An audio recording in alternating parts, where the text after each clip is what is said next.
Good morning and a happy Thursday morning to everybody. Welcome to video 1. We're going to be touching on this Colombian tour again and what's really going on. So let's just jump right in and start covering it, shall we? Let's go.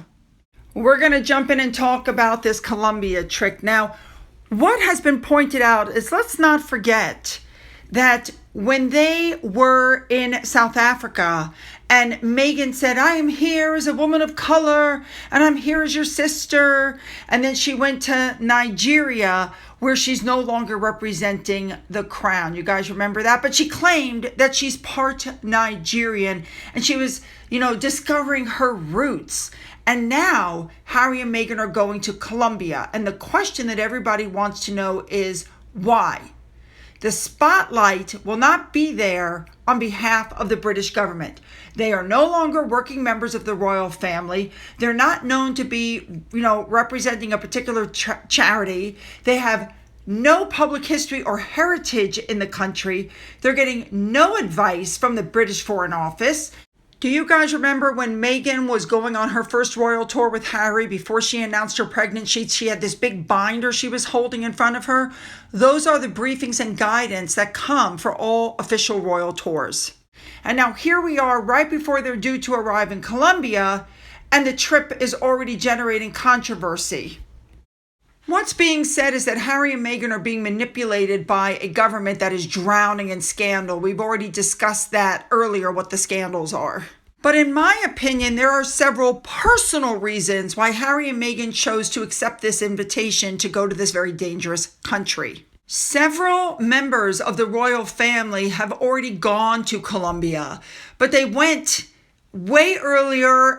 There's all kinds of stuff going on. So let's just take a look at that. To start with, Sophie, the Duchess of Edinburgh, was there last year, but she was there as part of a UN delegation. She was there in November of 2023. She was also received by the Vice President, the same person who announced that Harry and Meghan were going. But Sophie visited Colombia in support of the United Nations Women's Peace and Security Agenda, and she undertook engagements in Bogota and Cali that were centered around the rights of women and girls and survivors of a certain kind of violence that takes place during war. That is a cause that is very, very close to Sophie's heart, and we know that she has been all over the world advocating for women's rights for that exact reason. Now, the other royals who went were King Charles and Queen Camilla, but that was back when they were Prince Charles and the Duchess of Cornwall. And they paid an official visit to Colombia as part of a larger tour of Latin America back in 2014, so over 10 years ago. And at that time, Charles and Camilla were the most senior royals of the family to ever visit Colombia. Now, just FYI, Charles also visited Colombia as a naval officer in 1974. So the word out is that Harry's thought process is, why shouldn't we go to Colombia? My father and stepmother went. Sophie went. If it's good enough for them, it's good enough for us. Why shouldn't we go? Get it? That's the idea behind it. But you guys should also know that when everybody else went, the UK and the US did not have warnings at that time to stay away because of the violent crime in the country and the organized criminal activities that were going on. It's a completely different world now. I've been told, and it's in articles and it's in the whisper zone, that Meghan sees this Colombian tour as her chance to prove to the world what a star she is and how much the royal family misses her. That doing events like this was the one thing about royal life that actually appealed for her. And she was furious when that was taken away because, and I'm quoting, she knows that she's an asset. Oh my God. Supposedly, she said that Meghan knows that nobody in the royal family can put on a show like she and Harry. And that's the problem.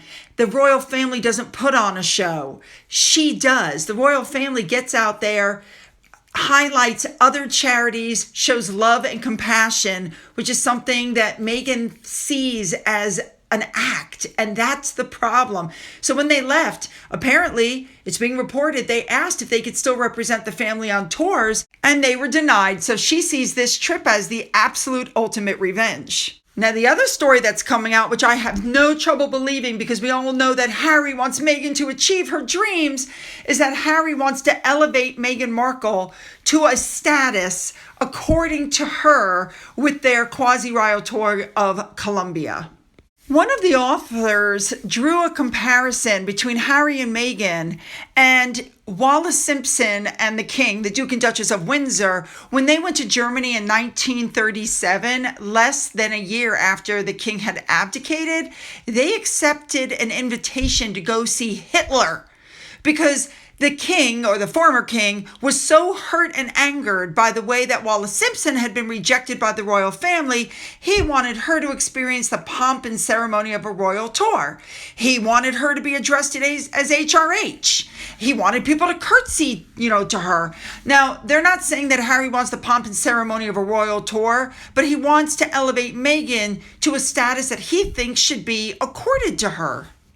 Oh, and just as an FYI, of course, papers were found years and years and years later that the King was going to be working with the Nazis to try to get his throne back. So he absolutely missed royal life. He wanted to go back, and I guess he was hoping that, Hitler would help him. One other FYI, in unearthed documents, it says that the Duke also dealt with the Nazis during the Second World War, and that the British covered up his actions out of shame. His motivation, they're saying, was his rejection from England, that he never got over that. So he was exiled from England, and he was so hurt and had rage and misunderstanding that he decided to help the Germans. He actually sent a thank you letter to Hitler, thanking them for having him at his mountain home. Could you imagine? Okay, I digressed. Let's go back. There are a lot of parallels, but let's go back. We know that Meghan claimed she could speak fluent French, but then claimed it just went away. Then she claimed she could speak fluent Spanish. I don't believe that she can. I think she knows a few conversational phrases, but that's about it for myself. Anyway, what they're saying is because you're seen internationally as a royal and you're treated as such on tour, but you don't have the protection of the Foreign Office, this could be high risk. So when a country invites you, you've got to wonder, what's the agenda? In what way does this fit into the narrative? How do you want to be seen on a global scale? There's a danger of their celebrity and willingness to help underprivileged people is being undermined by their naivety, which I completely agree. It'll be interesting to see what happens. All right, you guys, you know what to do. Hit the like button, the subscribe button, and hit the bell for all notifications. Leave those comments and then go down into the description box and click the link to follow me over to video number 2. Let's go.